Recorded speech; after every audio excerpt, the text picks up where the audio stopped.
ഗേറ്റിന്റെ വാതിക്കൽ എല്ലാ ദിവസവും സെക്യൂരിറ്റി ആയിട്ട് നിൽക്കുന്ന ഒരു മനുഷ്യനുണ്ട്. ഈ 4000 ഉദ്യോഗസ്ഥന്മാരും കയറി പോകുമ്പോൾ ഓരോരുത്തരും വരുമ്പോൾ എഴുന്നേറ്റ് സൽക്കടി. അത് ആർക്കാ ജോലി? അമ്മ. ഒരു വ്യക്തി എന്ന് പോകുമ്പോൾ തിരിച്ച് ഈ സെക്യൂരിറ്റിക്ക് ഒരു സല്യൂട്ട് കൊടുക്കും. ദിവസങ്ങൾ കടന്നു കഴിഞ്ഞപ്പോൾ ഒരു അപകട സൈറൻ മുഴങ്ങുകയാണ്. കുറച്ച് കഴിഞ്ഞപ്പോൾ സൈറൻ മുഴങ്ങി കഴിഞ്ഞപ്പോൾ സകലരും പുറത്തേക്ക് ഓടുന്നു. എല്ലാരും ഓടിക്കൊണ്ടിരിക്കുമ്പോൾ ഈ സെക്യൂരിറ്റി അകത്തേക്ക് ഓടുകയാണ്. അകത്ത് ചെന്ന് നോക്കിയപ്പോൾ ലോക്ക് വീടിനകത്ത് ലോക്കായി കിടക്കുന്നത് ഒരു വ്യക്തിയെ കണ്ടു. ആ ലോക്ക് ചവിട്ടി പൊടിച്ച് പുറത്ത് ആ മനുഷ്യനെ തോളിലെത്തി പുറത്തു കൊണ്ടുവന്നിട്ട് തോളിൽ താടി ഇറക്കിയപ്പോൾ മനുഷ്യൻ ചോദിച്ചു, ഈ നിൽക്കുന്ന ജോലിക്കാർ ഓടിപ്പോയി, ഞാനിതകത്തുണ്ടെന്ന് നിനക്കെങ്ങനെ മനസ്സിലായി? അപ്പൊ ഭക്തൻ പറഞ്ഞത് ഇങ്ങനെയാണ്, ആ സെക്യൂരിറ്റി പറഞ്ഞത് ഇങ്ങനെയാണ്, ഈ 4000 പേരും ആരും എനിക്ക് സല്യൂട്ട് തന്നിട്ടില്ല, നീ മാത്രമാണ് പോകുമ്പോൾ എനിക്കൊരു സല്യൂട്ട് തരുന്നത്, പോയവരും നിന്നെ ഞാൻ കണ്ടില്ലെന്ന്. മനസ്സിലായോ? എല്ലാരും സ്വോത്രം മനസ്സിലാവാതെ തലമുറിക്കുക. ഇവിടെ ഇരുന്നു കൊണ്ട് ഇടയ്ക്കിടയ്ക്ക് കരം പൊക്കുമ്പോ കർത്താവ് കാണുന്നുണ്ട്, ഇതിനകത്ത് ഒരുവൻ സ്വോത്രം പറയുന്നുണ്ടെന്ന്. അപ്പോൾ അവൻ ശ്രദ്ധിക്കും, നാളെ നീ പന്തലില്ലെങ്കിൽ പറയും, എന്റെ മകനും ഇവിടെ ഇല്ല, എന്തു പറ്റി എന്ന് അന്വേഷിച്ച് നിന്റെ വീട്ടിൽ വരും. അപ്പൊ ഇടയ്ക്കിടയ്ക്ക് സ്വോത്രം കൊടുക്കുന്നു. സന്തോഷമുണ്ടല്ലോ? കരങ്ങൾ വെത്തി സ്വോത്രം ചെയ്തോ? വലിയ ചെലവൊന്നുമില്ലാത്ത കാര്യമാണ്. അമ്മേ, അതുകൊണ്ട് എപ്പോഴും നമുക്ക് സ്വോത്രം പറയാം. നിന്റെ അതരയാഗം എപ്പോഴും പുറത്തു വന്നുകൊണ്ടിരിക്കണമെന്ന് ദൈവത്തിന്റെ വചനം നമ്മളെ പഠിപ്പിക്കുന്നത്. സത്യം പറഞ്ഞാൽ ഞാനിപ്പോൾ വളരെ പ്രതിസന്ധിയുടെ നടുവിൽ നിൽക്കുക. പകലെടുത്ത ദൂത് എനിക്ക് നിമിഷാക്കാൻ പറ്റുകയോ അതും ചെയ്തില്ല. പുറത്തേക്കുള്ള ദൂതായതുകൊണ്ട് എന്ത് സംസാരിക്കണമെന്ന് ഞാനിങ്ങനെ വല്ലാത്ത ദൈവത്തോട് ആലോചിച്ചുകൊണ്ടിരിക്കുക. രാത്രി പകലത്തെ ദൂതത്തിന്റെ കൃഷിക്ക് ചെയ്യാമെന്ന് ഞാൻ ആഗ്രഹിച്ചത്. ഞാനിവിടെ വന്നപ്പോൾ സെറ്റൊക്കെ മാറി. ഞാൻ അറിഞ്ഞില്ല പുറത്തായിരിക്കുമ്പോ എടുത്ത മീറ്റിംഗ് എന്നൊന്നും ഞാൻ കരുതിയതുമില്ല. അപ്പോൾ പകലത്തിന്റെ ബാക്കി ആ പൂർത്തീകരിക്കാമെന്ന് കരുതിയാ ഞാൻ ഇങ്ങനെ ആയിരുന്നു സ്തോത്രം ചെയ്യുന്നു. എങ്കിൽ ഇന്ന് രാത്രി പ്രാർത്ഥിച്ചോ, ദൈവം നിങ്ങളോട് ഇടപെടും. ഇന്ന് ദേശത്തോട് ദൈവം സംസാരിക്കാൻ പോവുക. ദേശത്തോട് ദൈവത്തിന്റെ ആത്മാവ് കൃത്യമായി ഇടപെടും. പ്രിയ കർത്തൃദാസന്റെ തന്റെ സാക്ഷ്യങ്ങളും ആ ദേശത്തോടുള്ള ചില ആലോചനകളൊക്കെ വളരെ സന്തോഷമാണ്. സ്തോത്രം. അഭിഷക്തന്മാർ പലരും ഇപ്പോഴും ചോദിക്കുമ്പോൾ പറയും, ഞങ്ങൾ കർത്താവിന്റെ വയലിൽ അധ്വാനിക്കുന്നവരാണ്. ശരിയാ? പക്ഷേ രാവിലത്തെ ദൂതൊന്നും പറഞ്ഞിട്ട് കയറാം. കാരണം റൂത്തിന്റെ പുസ്തകത്തിൽ നമ്മൾ രാവിലെ വായിച്ചതാണല്ലോ. റൂത്തിന്റെ പുസ്തകത്തിൽ കാണുന്നത് ഇങ്ങനെയാണ്, പകൽ മുഴുവനും റൂത്ത് വയലിൽ അധ്വാനിച്ചു. സന്ധ്യ കഴിഞ്ഞപ്പോൾ എന്താ ചെയ്തേ? അവൾ കുളിച്ചു, വസ്ത്രം മാറി, തൈലം പൂശി. അല്ലേ? കുളിച്ചു, വസ്ത്രം മാറി, തൈലം പൂശി. ഈ മൂന്നിന്റെ പ്രത്യേകത എന്താണെന്ന് ചോദിച്ചാൽ വിശുദ്ധിയും വേർപാടിനെയും ദൈവത്തിന്റെ ശുശ്രൂഷയെ കാണിക്കുന്നു. പകല് മുഴുവനും ഇവിടെ ആയിരുന്നവരെ ദൈവത്തിന്റെ വചനം പറഞ്ഞു, ഭക്തന്മാരും വയലില്ല, ആരും വയലിന് കയറത്തില്ല. മനസ്സിലായോ? കാരണം എന്താണെന്നറിയാമോ? ഇവിടെ കാല പറക്കാൻ പറ്റും, വലിച്ചിട്ടിട്ടുണ്ട്. അവിടെ വെള്ളം കോരി കുടിച്ച് വെച്ചിട്ടുണ്ട്, കോരി കുടിച്ചാൽ മതി. മനസ്സിലായി ഞാൻ പറഞ്ഞത്? അക്കൗണ്ട് ഒന്ന് കൊടുത്തിട്ട് പാസ്റ്റർ എനിക്കൊരു ബുദ്ധിമുട്ടുണ്ടെന്ന് പറഞ്ഞാൽ മതി, നേരെ അക്കൗണ്ടിലോട്ട് ഈ വയലിന് കയറാൻ ദേവദാസന്മാർക്ക് വലിയ ബുദ്ധിമുട്ടാണ്. സ്വന്തം പറഞ്ഞില്ലേ? അമ്മ എന്താ മൗനമായിരിക്കുന്നേ? അങ്ങനാണല്ലേ? ദേശത്തിന് വേണ്ടി പ്രാർത്ഥിക്കാൻ ആരും ഒരുക്കമില്ല. സ്തോത്രം. ഈ ഭക്തനെ കേട്ട വളരെ സന്തോഷമുണ്ടാകും.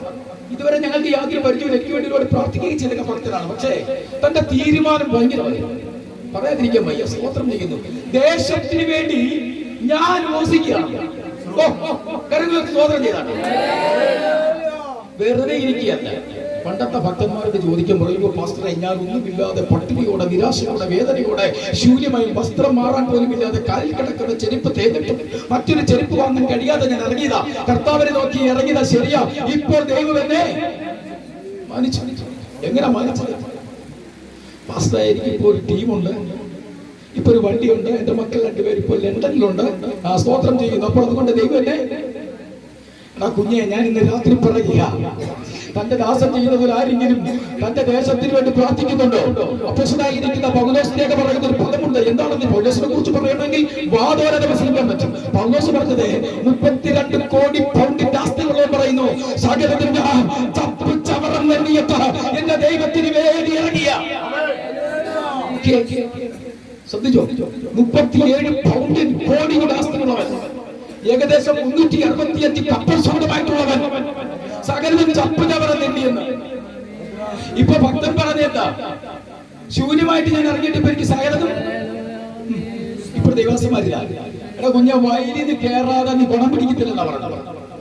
നന്മയ്ക്ക് വേണ്ടി വയലിൽ കിടക്കല്ലേ, സമ്പത്തിന് വേണ്ടി വയലിൽ കിടക്കല്ലേ. ദൈവവേല ചെയ്യുകയാണെങ്കിൽ സ്തോത്രം തദ്ദാസം ചെയ്യുന്നത് പോലെ ചെയ്. കാരണം എന്തെന്നറിയാമോ, സ്തോത്രം ദൈവത്തിന് ചെയ്യുന്നത് പൂർണ്ണ മനസ്സോടെ ചെയ്യാൻ. കരുവൃത്തി സ്തോത്രം ചെയ്തോണം.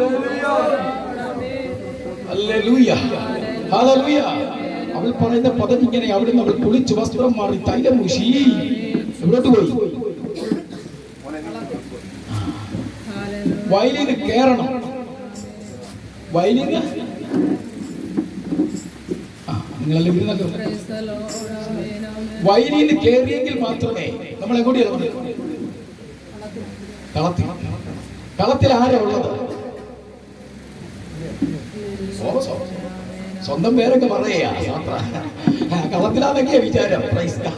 ദൈവത്തിന് സ്തോത്രം ചെയ്തു പോട്ടെ. അപ്പോൾ അവിടെ ഉള്ളത് യജമാനനുണ്ട്. അവനൊരു പ്രത്യേകതയുണ്ട്. ലൂക്കോസിന്റെ സുവിശേഷം പഠിക്കുമ്പോൾ അവൻ കളം മൊത്തം വെടിപ്പാക്കി കതിരിനെയും പതിരിനെയും പാറ്റിപ്പടക്കി തീരത്തിരുത്തി കളയും. വയലിൽ കാണുന്ന ഉടായ്പ കൊണ്ട് ദൈവവേല ചെയ്യും. കളത്തിലോട്ട് കയറരുത്. വയലിൽ വിട്ടിട്ട് ശുദ്ധീകരിച്ചിട്ട് വേണം ദൈവത്തിന് സ്വത്രം പറയാമോ? സ്വത്രം പറയാമോ? വയലിൽ കണ്ടവൻ അവൻ കുളിച്ച് വസ്ത്രം മാറി തൈലം പൂശിക്കണ്ട. അവൻ കളത്തിലോട്ട് ചെന്നത്. കളത്തിലെ പ്രത്യേകത അറിയാമോ? അവൻ ഒറ്റയ്ക്കേ ഉള്ളൂ.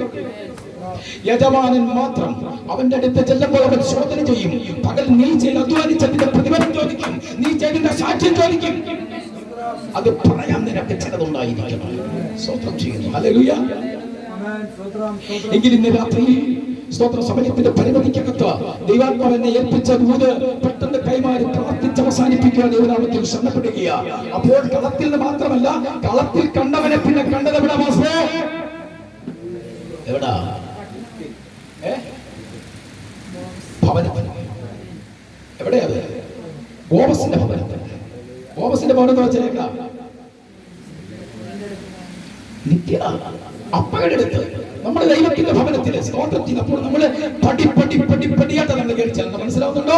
പടിയായിട്ട് ആദ്യം കളം വയല് വിടണം. ഇവിടെ എല്ലാം ഉണ്ടല്ലോ, നോക്കണം. കാലം തുറച്ചിടാൻ വരെ ആളുണ്ട്. മനസ്സിലാവുന്നുണ്ടോ? കൊയ്ത്തിന്റെ ഇടയ്ക്ക് കയറി തുറച്ചിട്ടാണ്. അപ്പൊ ഇവിടുന്ന് കേറാൻ ഞാൻ പോലും ആഗ്രഹിക്കത്തില്ലെന്നേ. സ്തോത്രം ഇവിടെ എല്ലാം കിട്ടുമല്ലോ. സ്തോത്രം അതുകൊണ്ട് ദൈവം ഇവിടെ നിൽക്കാനല്ല, ഇവിടെ നിന്ന് പതുക്കെ മാറണം. മാറുന്ന എവിടോട്ട് ചെല്ലണം? കളത്തിൽ ചെല്ലണം. കളത്തിൽ എന്ന് വെച്ചാൽ നീയും ദൈവമായി പകൽ മുഴുവനും അധ്വാനിച്ചിട്ട് രാത്രിയുടെ യാമം കൺപോളകൾക്ക് നിദ്ര കൊടുക്കാതെ രാത്രി ദൈവത്തോട് മാത്രം ചേർന്ന ഒരു പ്രാർത്ഥന ജീവിതം ഉള്ളവരെ നിനക്ക് വേണ്ടിയാണ് ചില ഭവനം നിൽക്കുന്നത്. സ്തോത്രം. ഇതല്ല എന്റെ ദൂത്. എങ്കിലും തന്റെ ദാസൻ പറഞ്ഞത് ചേർന്ന് ഞാനങ്ങ് പറയുകയാണ്. തന്റെ ദാസന്റെ സാക്ഷ്യം കേട്ടപ്പോൾ വളരെ സന്തോഷമുണ്ട് കേട്ടോ.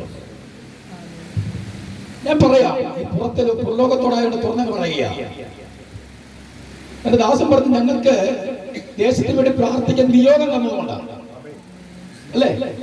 ദൈവത്തിന്റെ നിയോഗം നിന്റെ മേൽ കിടക്കുന്നു. അതൊരു ഭാരമായി എന്റെ മേലിരിക്കുക. അതുകൊണ്ട് എനിക്ക് മൗനമായി ഭവനത്തിൽ കിടന്നുറങ്ങാൻ കൊത്തളൻ കാക്കുന്നവന് കണ്ണടയ്ക്കാൻ അധികാരമില്ല. എന്താ കൊത്തളം? രാജകൊട്ടാരത്തിന്റെ മുമ്പിൽ നിന്ന് ഏകദേശം 2.5, 3, 4, 5 അടി രീതിയിൽ ഒരു മതിൽ കാണും. അതിന്റെ അങ്ങേയറ്റത്ത് ഒരു കൂര കാണും. അണഞ്ഞു പോകാത്തൊരു റാന്തൽ വിളക്ക് കാണും. അതിനകത്തൊരുവനെ കൽപ്പിച്ചാക്കിയിരിക്കുന്നത് എന്തെന്നറിയാമോ? അവനകത്തെ കൺപോളെ അടയ്ക്കാൻ അധികാരത്തിൽ അവനിങ്ങനെ നോക്കി നിൽക്കണം. ദേശം ചുറ്റി നോക്കണം. രാത്രിയുടെ യാമങ്ങളിൽ ആരെങ്കിലും ശത്രുവിന്റെ കോട്ടക്കടല അകത്തേക്ക് വരുമെങ്കിൽ അവൻ അവിടെ പോകണം. എങ്ങോട്ട്? രാജസ്ഥാനത്തോടെ എന്ന് പറയണം, ശത്രു നമ്മുടെ പോലുള്ള ഭാഗത്തുണ്ട്. അപ്പോൾ അത് അറിയിക്കേണ്ടത് ആരാ? കൊത്തളം കാക്കുന്നവൻ. കർത്താവ് ഞങ്ങളെ ഏൽപ്പിച്ചിരിക്കുന്നത് ഈ ദേശത്തിന്റെ കൊത്തളം കാക്കാനാ. പ്രിയ ജോസ് പാസ്റ്റർ ഏൽപ്പിച്ചിരിക്കുന്നത് കൊത്തളം കാക്കാനാ. കാരണം തന്റെ ദാസൻ രാത്രിയുടെ യാമങ്ങൾ കൊള്ളുന്നത് ഈ പട്ടണത്തിന് വേണ്ടി കരയുക. സ്വോത്രം പറയട്ടെ. നമ്മൾ നിദ്ര കൊള്ളുമ്പോഴും നമ്മൾ പ്രാർത്ഥിക്കുമ്പോഴും ഇവിടെ പ്രാർത്ഥിക്കാതെ എന്റെ ഉറക്കം 2 മണി കഴിഞ്ഞാൽ കേട്ടോ. 11 മണി വരെ പ്രാർത്ഥന ടൈം എവിടെ പോയി? 27 വർഷം കൊണ്ട് രാത്രിയുടെ യാമങ്ങളിൽ 11 മണി മുതൽ 2 മണി വരെ എന്നെ 7 വൽപ്പം വിളിച്ചാൽ കിട്ടും.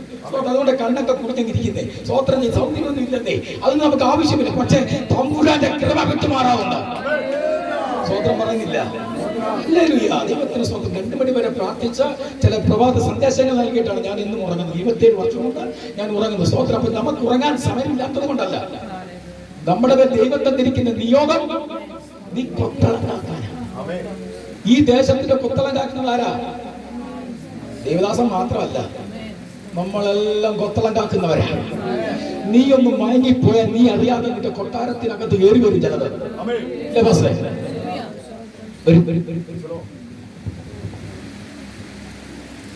ബാബിലോണിയ പ്രവാസത്തിൽ പോയ തങ്കജനം ഒരുമിച്ചിരുന്ന് കരഞ്ഞു. ഞങ്ങൾക്ക് ഇനി ഒരു മടങ്ങി വരവ്, ഞങ്ങളുടെ പ്രതീക്ഷകളൊക്കെ നഷ്ടപ്പെട്ടു പോയി, ഞങ്ങളുടെ ആലയം ചുട്ടരിച്ചു, ഞങ്ങളുടെ യൗവനക്കാരെ കൊണ്ട് അശുദ്ധമാക്കി, ആലയത്തിലെ മനോഹര പാത്രങ്ങൾ അശുദ്ധമാക്കി ബാബിലോണിയ പ്രവാസത്തിൽ കിടക്കുക. ചരിത്രം പറയാം. യശയ്യാപ്രവാചകന്റെ പുസ്തകം 45-ാം അധ്യായം വായിക്കുമ്പോൾ അവിടെ പറയുന്നത് എന്താണെന്ന് അറിയാമോ? ദൈവം കോരേശിനോട് ഒരു വാഗ്ദത്തം, നിയോഗം കൊടുക്കുന്നു. നീ ഇപ്പോൾ പുറപ്പെടണം, ദുർഘടങ്ങളെ നിരപ്പാക്കുവാൻ, ഇരുമ്പോടാമ്പലുകളെ തകർക്കുവാൻ, താമരവാതിലുകളെ ഖണ്ഡിച്ചു കളയുവാൻ, ഇരുമ്പോടാമ്പലുകൾ നിനക്ക് വേണ്ടി സ്വമേധ തുറന്നു കിടക്കുവാൻ ഞാൻ നിന്റെ മുമ്പിൽ.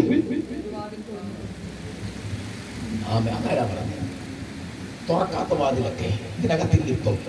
സ്വമേധ തുറക്കേണ്ടതിന് ഞാൻ നിന്റെ മുമ്പിൽ. ഞാൻ പറഞ്ഞു വന്ന ഒരു വീഴ്ച.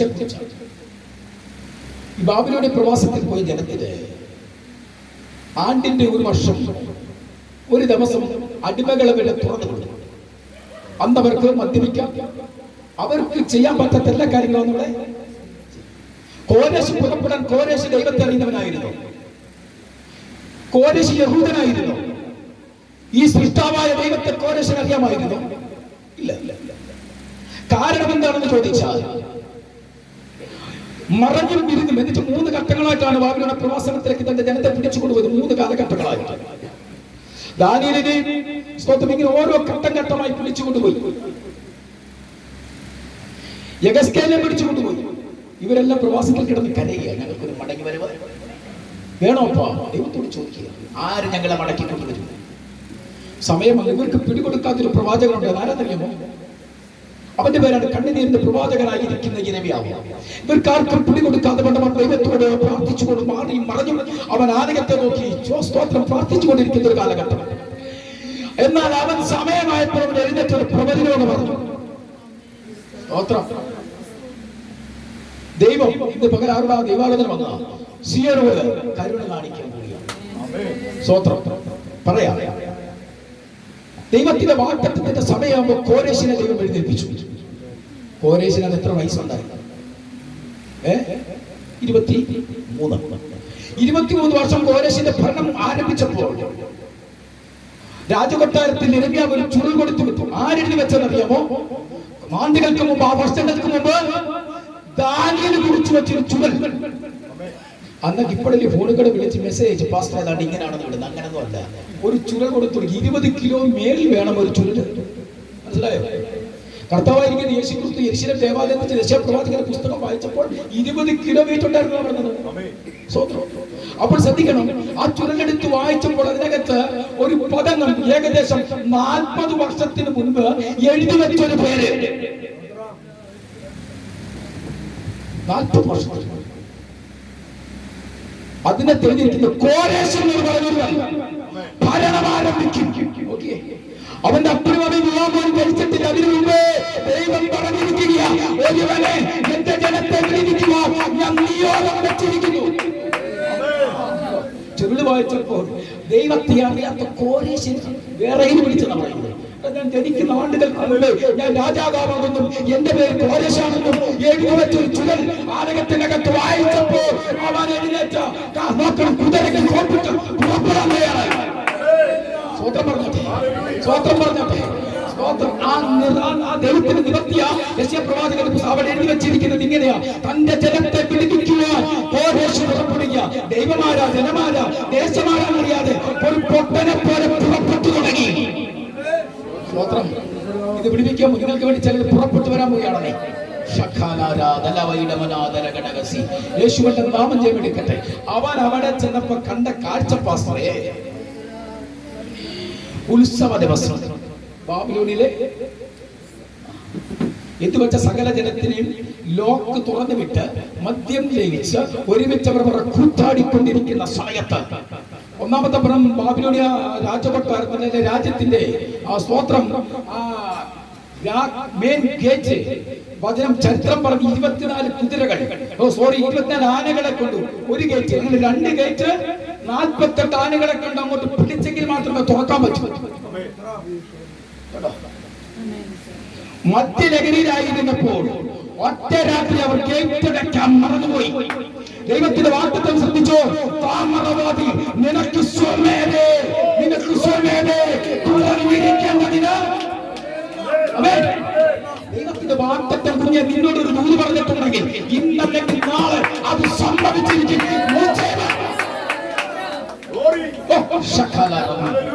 ദൈവം പറഞ്ഞത് ഇങ്ങനെയാ: നിനക്ക് വാതിൽ സ്വമേധേ തുറന്നിരിക്കേണ്ടതിന്. കണ്ടോ, ഒറ്റ രാത്രി കുടിച്ച് മന്ദിച്ചിരുന്നവനെ ഗേറ്റടയ്ക്കാൻ മറന്നുപോയത് കൊണ്ട് കണ്ണടച്ച് തുറക്കുന്നതിന് മുമ്പേ കോരേശ് പാർട്ടി അകത്ത് കയറി. കുടിച്ചുകൊണ്ടിരുന്നപ്പോഴാ ഭിത്തിക്കകത്തുരുത്തി.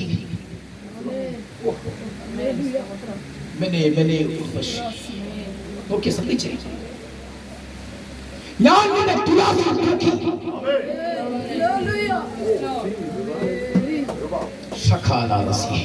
ഇന്നാളുകളിൽ പ്രാർത്ഥിച്ചു. ദേശത്തിലെ ചില പ്രഭുക്കന്മാരുടെ മുമ്പിൽ ആ തീയുടെ അക്ഷരത്തിൽ ചില വെളിപ്പാട് എടുത്തിട്ട് വരാൻ കഴിയുക. ആത്മമണ്ഡലത്തിൽ കണ്ടുകൊണ്ട് ആ ദൂത് കൈമാറുന്നത്, ആത്മമണ്ഡലത്തിൽ ദർശിച്ചുകൊണ്ട് ദൂത് കൈമാറുക.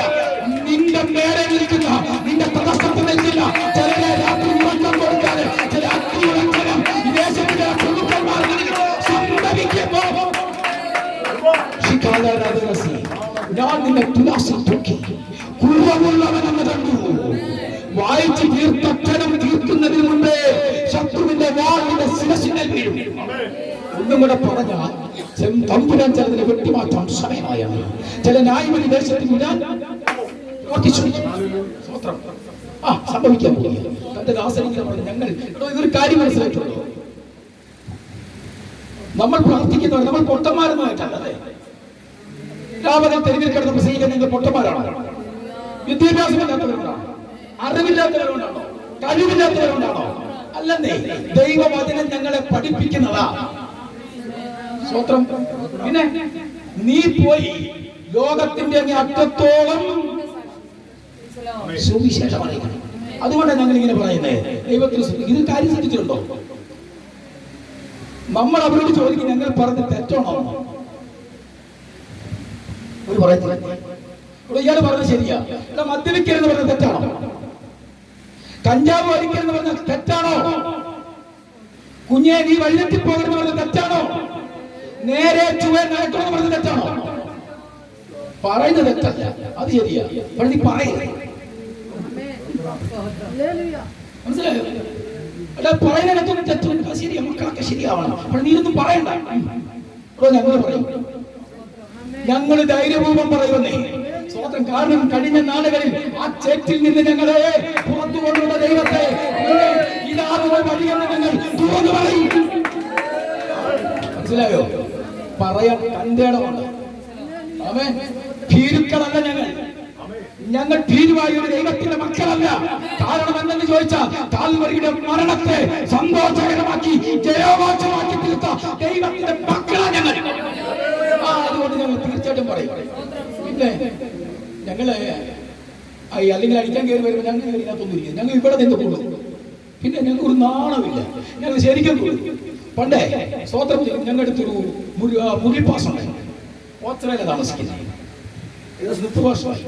തന്റെ ദാസോസ്തോടും പ്രാർത്ഥനയോടുമായിരുന്നപ്പോൾ അവരുടെ ചെറുപ്പക്കാരോട് പറഞ്ഞു, ഈ പ്രാർത്ഥന ഇന്ന് ഇവിടെ നിർത്തണം. ഞായറാഴ്ച ദിവസം ആരാധന തുടങ്ങി. അന്ന് ചെറിയ സീറ്റൊക്കെ ഇട്ട് ആരാധന നടന്നുകൊണ്ടിരിക്കുമ്പോൾ തൊട്ടപ്പെടുത്ത മുറുക്കാൻ കടയിൽ വന്ന് മുറുക്കാനൊക്കെ മുറുക്കി 10 ചെറുപ്പക്കാർ പിള്ളേര്, നല്ല യൗവനക്കാരാ കേട്ടോ, ദേശം കേൾക്കട്ടെ, സ്തോത്രം. അവർ ഓടി ഇങ്ങോട്ട് വന്നിട്ട് ഇന്ന് ഈ ആലയത്തിലെ പ്രാർത്ഥന നടത്തണമെന്ന് പറഞ്ഞു മുറുക്കാൻ കടക്കാരൻ ഷോടെ പൊടിച്ചു കൊടുത്ത് ചെല്ലാന്ന് പറഞ്ഞു. അങ്ങനെയാണല്ലോ, സ്തോത്രം. പറഞ്ഞു വിടും, ഇവിടെ നിർത്തണ, നമ്മുടെ പാസ്റ്റർ പ്രാർത്ഥിച്ചോളാനും പറയും, കുറെ കൂടെ പണിയില്ലേ, മനസ്സിലാക്കുന്നുണ്ട്. നമ്മളിതൊക്കെ അറിയാത്തവരല്ലോ, സ്തോത്രം ചെയ്യുന്നു. അതുകൊണ്ട് ആ പ്രാർത്ഥന മുറ്റത്ത് ചെറുപ്പക്കാർ വരുന്ന പാസ് മേടിച്ചു, സ്വാഭാവികമല്ലേ. പെൺകുഞ്ഞുങ്ങള്, ചെറുപ്പക്കാര്, കുഞ്ഞുങ്ങളൊക്കെ ഉണ്ട്. ആ ദേവദാസൻ എന്ത് ചെയ്യുന്നറിയുമോ, സ്തോത്രം, ഇരുന്ന കസേരകളെല്ലാം കൂടെ ഡോറിന്റെ മുമ്പിൽ അടുക്കി വെച്ചിട്ട് കരഞ്ഞോണ്ടി ഡോറെ പിടിച്ചോടി നിൽക്കുക. എല്ലാവരുടെ പോർച്ചി വന്നു ഡോറിലിട്ട് തട്ടിയപ്പോൾ കുറച്ച് കഴിഞ്ഞപ്പോൾ ഇവരുടെ തിരിച്ചോടുകയാണ്. ചോറ് കടക്കാരൻ എന്തായാലും നടിച്ചോ, എന്റെ പാസ്റ്ററെ, സഹോദര, അവിടെ ഇരിക്കുന്ന പാസ്റ്റർ ഭയങ്കര കൊട്ടേഷൻ കൊടുക്കുന്ന ആളാണ്. അത് നമ്മൾ ഉദ്ദേശിക്കുന്ന പുള്ളിയൊന്നും അല്ല കേട്ടോ, അത് കൊട്ടേഷൻ കൊടുക്കുന്ന. എന്താ കുറയുന്ന കുതിരപ്പുറത്ത് ഞങ്ങളെ വെട്ടാൻ വന്നേനെ. അതാ മുന്നേ പ്രാർത്ഥനയ്ക്ക് നേരെ കയ്യൂന്ന് ഓർത്തോണം.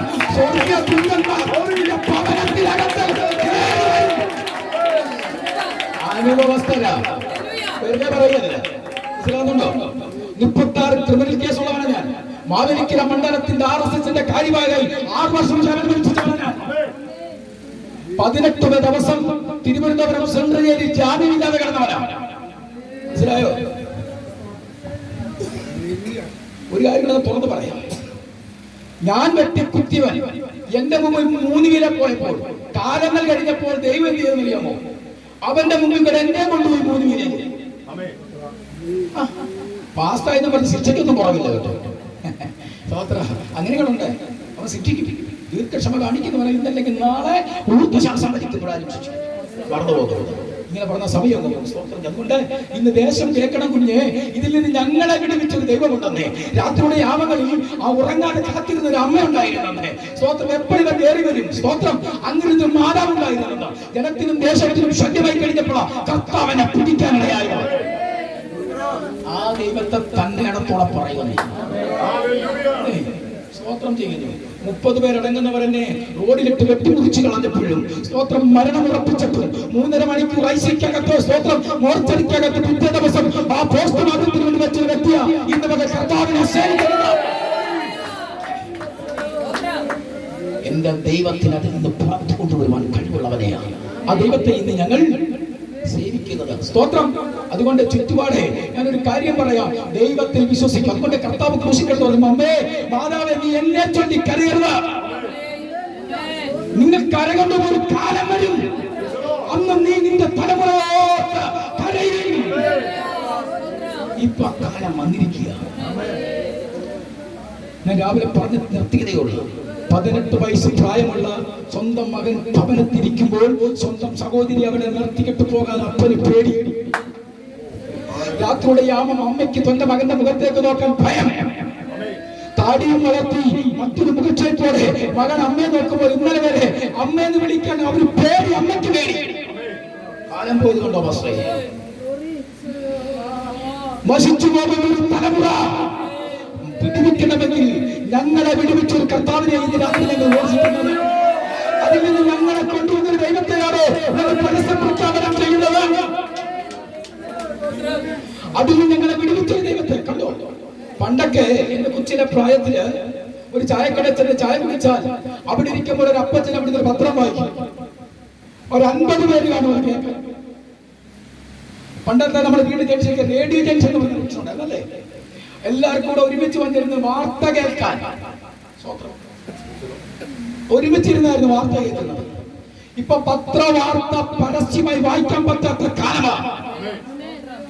ന്യൂസ് പരസ്യമായി എല്ലാവരും ഇത് കാണാൻ പറ്റാത്ത കാലമാകുന്നേ. കാലം എങ്ങോട്ട് പോയെന്ന് നീ തിരിച്ചറിയണം. നമ്മൾ മൗനമായിരിക്കാനല്ല. കാവൽക്കാരെ രാത്രി എന്തായെന്ന് ചോദിക്കുമ്പോൾ പറയാനൊരു മറുപടിയായി ഈ നാളുകളിൽ പ്രാർത്ഥന വീരന്മാരും പ്രാർത്ഥന വീതികളുമായി എഴുന്നേൽക്കാൻ തയ്യാറാകാം. ദേശത്തോടുള്ള ദൂരം ഇവിടെ അവസാനിപ്പിക്കുക. അല്ലോ, ഇന്ന് നമ്മുടെ ജനത്തോട് വേണമല്ല ആലോചന, വെറുതെ വന്നതല്ലോ. അതുകൊണ്ട് പെട്ടെന്നൊരു വാക്യം പകരത്തെ അവിടെ നിർത്തി സ്തോത്രം ചെയ്യുന്നു. അല്ലെങ്കിൽ നിങ്ങൾ പ്രാർത്ഥിച്ചിട്ട് പോകത്തുള്ള എത്ര രാത്രിയായി സ്തോത്രം ചെയ്തുകൊണ്ട് ഇന്ന് ദൈവത്തിന്റെ ആത്മാവിൽ ലൂക്കോസിന്റെ സുവിശേഷം 7-ാം അധ്യായം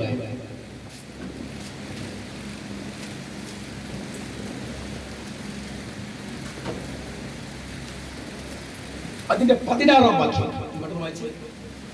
എല്ലാവർക്കും ഭയം പിടിച്ചു. ഒരു വലിയ പ്രവാചകൻ നമ്മുടെ ഇടയിൽ എഴുന്നേറ്റിരിക്കുന്നു. ഒരു മൈക്ക് കൊടുത്ത് കൊടുക്കാമോ? ആ വാക്യം എല്ലായിടത്തും ഇരിക്കുന്നവരാരെങ്കിലും മൈക്ക് കൊടുത്ത് വായിച്ച് കേൾപ്പിക്കാമോ? ദേശം കൂടെ കേൾക്കണ്ടേ, അതുകൊണ്ട് നമ്മളെ മറ്റൊന്നും ചിന്തിക്കണ്ടേ. അങ്ങോട്ട് കൂടെ മൂന്ന് തന്നെ വായിക്കുമോ? ആ മൈക്ക് അങ്ങോട്ട് കൊടുക്കുക.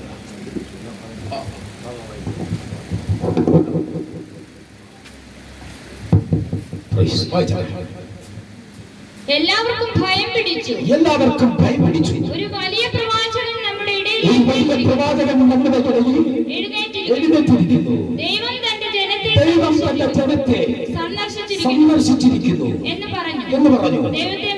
ദൈവത്തെ മഹത്വീകരിച്ചു.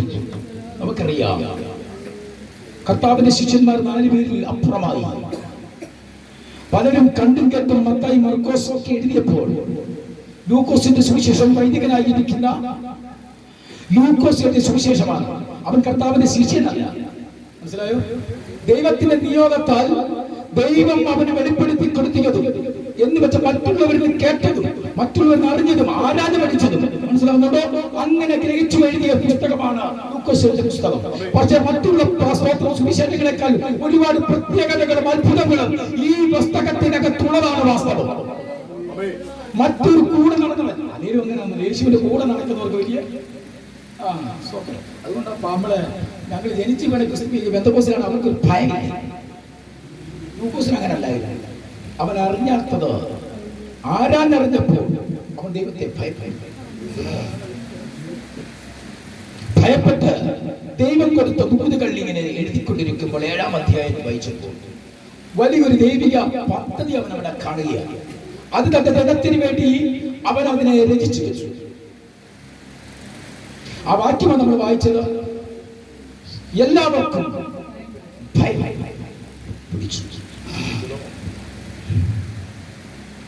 ഒരു മനുഷ്യന്റെ ജീവിതത്തിൽ ഭയം ഉണ്ടാകണമെങ്കിൽ അതേപോലെ എന്തെങ്കിലും സംഭവിക്കണ്ടേ? എന്താ വേണ്ടേ? വേണം.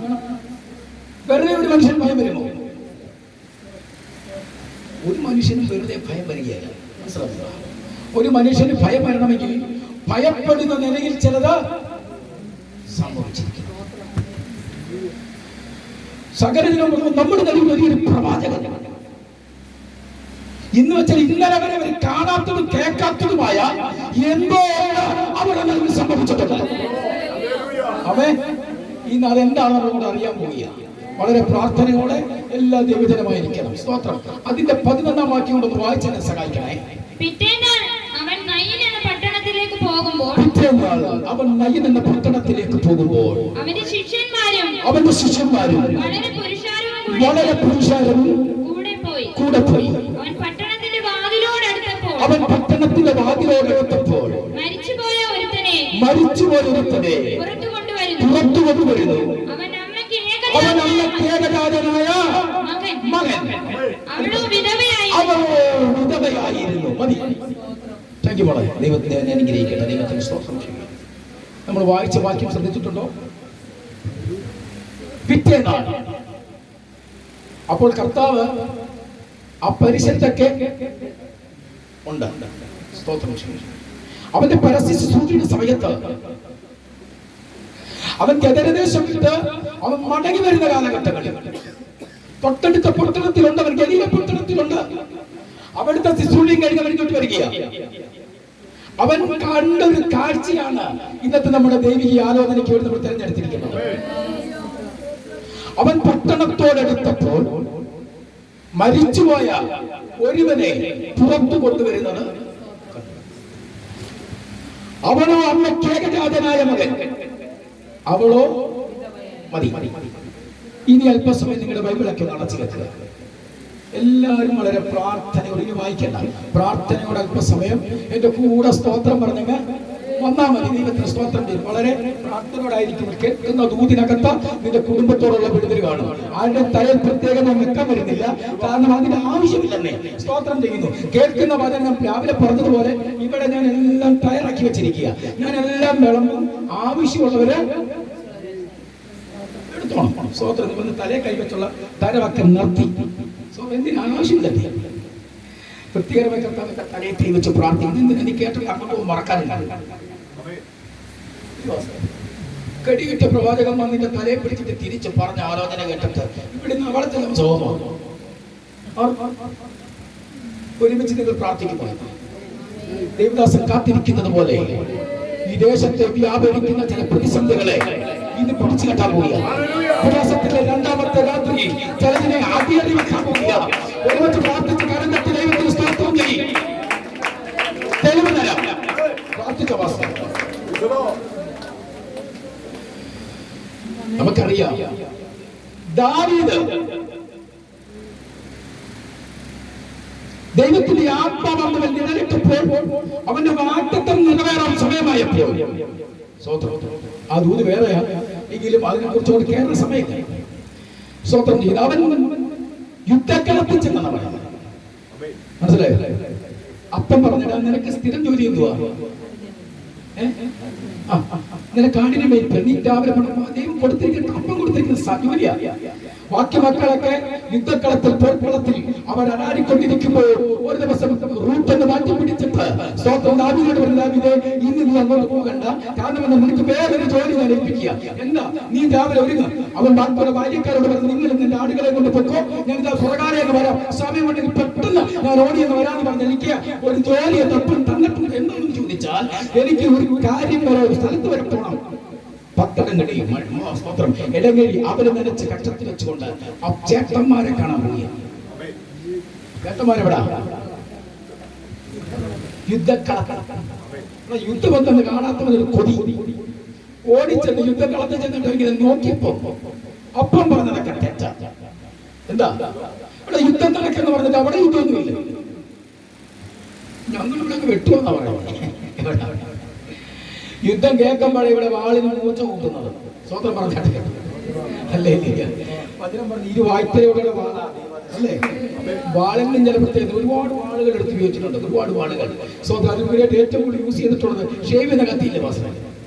പണ്ടത്തെ പുതിയ ബ്ലേഡ് ഇട്ട് മുറിച്ച് അടുത്തോട്ട് പുളിയങ്ങളായി വരും. ഏറ്റവും വലിയ ടേസ്റ്റ് എന്താണെന്ന് അറിയാം എനിക്ക്. മുറിച്ചിട്ട് പോകുമ്പോൾ ചിലപ്പോൾ കത്തിയിൽ പറ്റിയ ചൂട് ബ്ലേഡ് നക്കി കുടിച്ചുകൊണ്ട് പോകുന്ന ഒരു പാവം ഉണ്ടായിരുന്നു.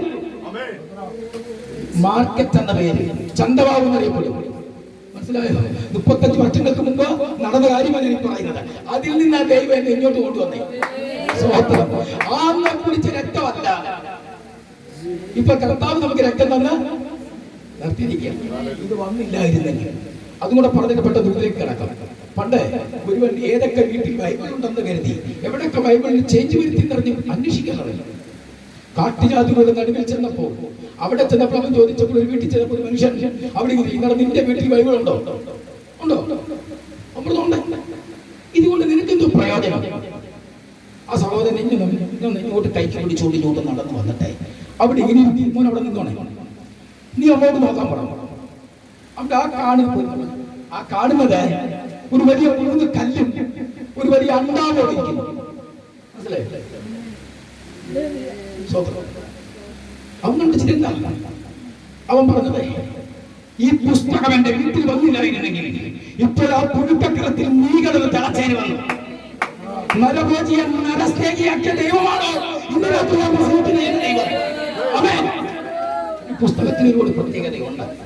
സ്തോത്രം ചെയ്യുന്നു. അതുകൊണ്ട് പുസ്തകത്തിൽ നമ്മൾ പൂർണ്ണമായിട്ടൊന്ന് വിശ്വസിച്ചാൽ മതി. വായിച്ച വാക്യത്തിലേക്ക് പെട്ടെന്ന് വരെ ഞാൻ പറഞ്ഞത്, നമ്മൾ ഒരുമിച്ച് ദൂത് ആരംഭിക്കുന്നതിന് മുൻപ് ഈ ദേശത്ത് തന്നെ വെളിപ്പെടുത്തിയ ചില വ്യാപാരത്തെ ബ്രേക്ക് ആക്കിയിട്ട് അവസരം ഉറപ്പുണ്ടോ? എന്റെ കൂടില്ലേ? നിങ്ങളെല്ലാം ഇല്ലേ? സ്വന്തം പറഞ്ഞു ഉള്ളവർ സ്വന്തം പറ. ആ പേടിയ സ്വന്തം പറ. ദാവീദ് യുദ്ധകളത്തെ ചെന്നപ്പോ കണ്ടില്ല യുദ്ധം. ചേട്ടന്മാരോടൊക്കെ ചെന്ന് ചോദിച്ചു, യുദ്ധമില്ലേ? യുദ്ധം കാണുമ്പോൾ പെട്ടെന്ന് കളം പറ. അവന്റെ ചെവിക്കകത്തൊരു സ്തുതി പറഞ്ഞു. എന്താണെന്നറിയാമോ? യുദ്ധം എന്താ സംഭവം? യുദ്ധത്തിന് ചുറ്റി വരും ഗോലിയാത്ത് വന്ന് മുന്നോട്ട് നിൽക്കും. അപ്പുറത്തെ വരെ 40 ദിവസം കൊണ്ട് നടക്കിയ അപ്പം ഭയങ്കര വെട്ടാൻ നടക്കുന്നു. ചുമ്മാതാ പേടിച്ചു മാറിയിരിക്കുകയാണല്ലേ. സ്വന്തം ചെയ്യുന്ന കൃപയുള്ളവൻ അങ്ങോട്ട് എന്നിട്ട് പറഞ്ഞു, നിങ്ങൾ ഇവരെയാണോ കണ്ട് പേടിക്കുന്നത്? ഒരുമിച്ച് പറയാൻ പോവുക. ഇന്ന് നിങ്ങൾ ഈ നിൽക്കുന്നവരെ കണ്ടാണോ ഭയന്നിരിക്കുന്നത്? ഇന്ന് ചെറിയ വെട്ടാൻ പോവുക. ധൈര്യമുള്ളവർ സ്വന്തം പറ. ധൈര്യമുള്ളവർ കണികളടിച്ച ധൈര്യത്തിൽ സ്വന്തം ചെയ്യും.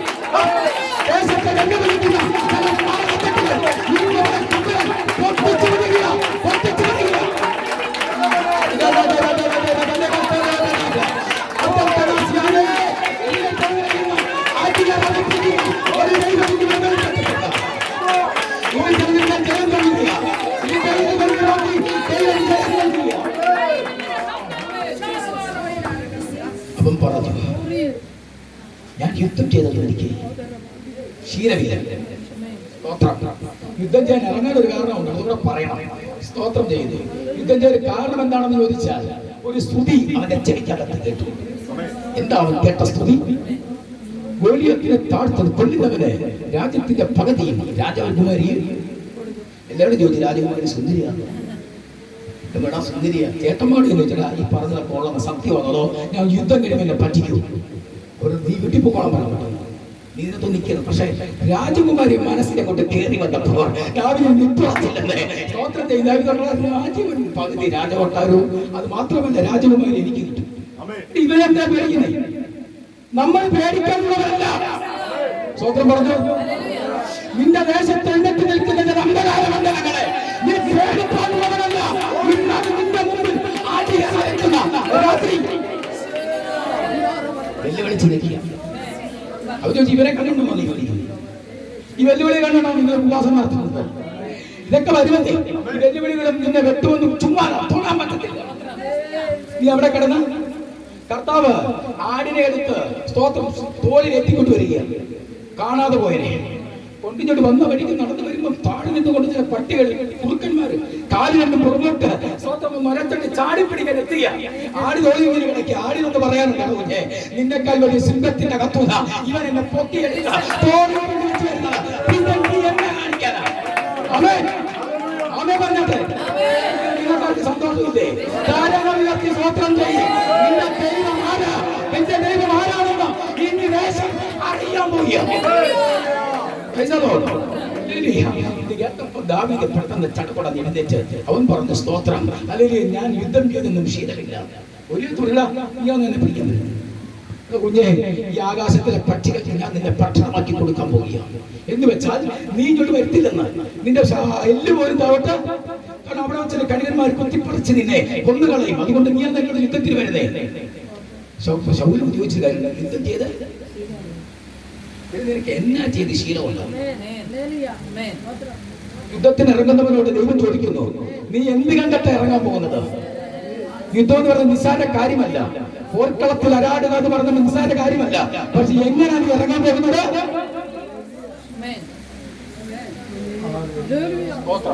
ഞാൻ ചോദിക്കുക, ഇതിനകത്തിരിക്കുന്ന അഭിഷക്തന്മാരോട് ദൈവമക്കളോട് ചോദിക്കുന്നു, കഴിഞ്ഞ നാളുകളിൽ ദൈവം നിന്നെ കൊണ്ട് എന്തെങ്കിലും ചെയ്തിട്ടുണ്ടോ? പറയാൻ പറ്റുമോ? സ്വോത്രം ദൈവം ജയിച്ചിട്ടുണ്ടോ? പിന്നെന്താ മൗനമായിരിക്കുന്നേ? സ്വോത്രം എന്നെ കൊണ്ട് ജയിച്ചിട്ടുണ്ടെന്ന് പറ. ഹല്ലേലൂയ, ദൈവത്തിന് സ്തോത്രം ചെയ്യുന്നു. കാരണം അവൻ പറഞ്ഞു എന്നെ കൊണ്ട് ചിലത് ജയിച്ചിട്ടില്ല, എനിക്ക് യുദ്ധം ശീലമില്ല. പക്ഷെ ഒരു കാര്യമുണ്ട്, ഇതിനേക്കാൾ ശക്തനായ ഒരു സിംഹത്തിനെ രണ്ടായിട്ട് മടിച്ച് കീറിയാകുന്നു. ഇതിനേക്കാൾ ശക്തി ഒരു കരടിയെ ഒറ്റയടിക്ക് വീട്ടിക്കാഞ്ഞിട്ടുണ്ട്. അങ്ങനെയുള്ളവനും ഗോലിയത്ത് പ്രശ്നമാണോ? തമ്പുരാൻ നിനക്കെ കൊണ്ട് എന്തെങ്കിലും ചെയ്യിച്ചിട്ടുണ്ടെങ്കിൽ നീ ഭയപ്പെടണ്ട. ദൈവം നിന്നെ കൊണ്ട് ഇന്ന് ജയിക്കാൻ പോകും. വിശ്വസിച്ചോണ്ടേ ദാവീദ് അങ്ങോട്ട് നിന്ന് അവന്റെ കാരണം ഒരു കാര്യം പറയാം. സ്തോത്രം, അവൻ കവണയെടുത്തു. എല്ലാവരും പറഞ്ഞു തെറ്റാല കവണ കേട്ടോ, തെറ്റാലി കല്ല് വെച്ചാൽ ചൊല്ലും. കവണയെന്ന് പറഞ്ഞൊരു കമ്പിനകത്ത് ഹോക്കിയുടെ കൂട്ടൊരു സ്തോത്രം കിടത്തിയുണ്ട്. സ്തോത്രം അതിനകത്താ കല്ല് വെക്കല്. കാരണം ആടുകൾ എവിടെ പോയാലും അവർ തെറ്റടുത്ത് കല്ല് വെച്ച് ഒറ്റ വീശ. ആടുകൾക്കറിയാം ഇടയെ നേറ, അതിനപ്പുറം അങ്ങോട്ട് അതിരാ പോകുന്നില്ല. മനസ്സിലാവുന്നുണ്ടോ? അപ്പോൾ ഇവൻ ഈ കമ്പൊന്ന് കറക്കി സ്തോത്രം ഹല്ലേലൂയ ഒറ്റ അടി വെച്ച് കൊടുത്തു. ഗോലിയൊക്കെ കൊണ്ട് വീണേ. അണ്ടേ 400 പിള്ളേരെ അഭ്യാസം പഠിപ്പിച്ചിട്ടുള്ളതാണ് ഞാൻ കേട്ടോ.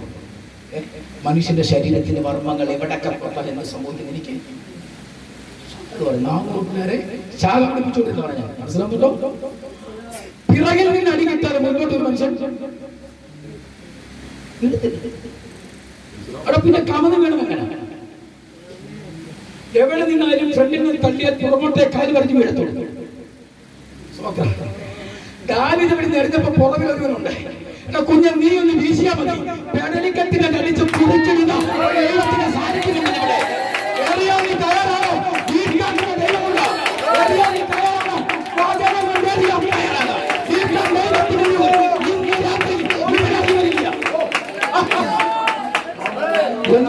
ഇന്ന് ദേശം പിടിപ്പിക്കപ്പെടാൻ പോവുകയാണ്. അങ്ങോട്ട് ചെന്ന് അവൻ ഉറയിലെ വാളെടുത്ത് അവന്റെ തലയെ നീട്ടി. തല വെട്ടിക്കൊണ്ട് സ്തോത്രം. ഞാനൊരു കാര്യം പറയാം.